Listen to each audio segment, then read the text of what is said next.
Christ. Il ressemble davantage à Caligula, cet empereur devenu ivre de son pouvoir.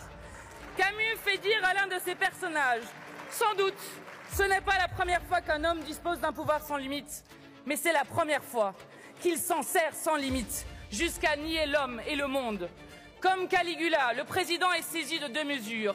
Il n'écoute plus personne.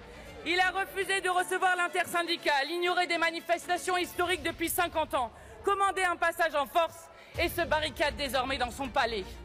Comme lui, il désire l'impossible. Ni l'adhésion à son projet, ni l'adhésion à sa réforme ne sont de ce monde, mais il fera comme si, à croire qu'Emmanuel Macron se trompe de peuple.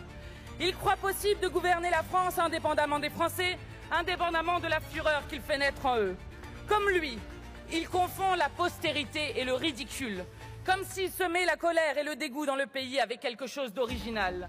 Comme lui, il confond la force et la lâcheté, comme si pénaliser les femmes les plus précaires et épargner les riches avec quelque chose de courageux.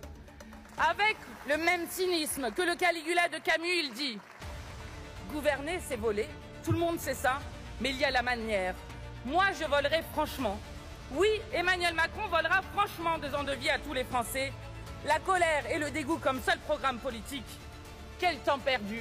Il y avait pourtant tant à faire. Le désir de battre Emmanuel Macron et sa réforme est devenu contagieux. Même l'empereur Caligula a été vaincu. C'était après s'être regardé dans le miroir qu'Emmanuel Macron contemple son reflet. Il y verra bientôt sa chute.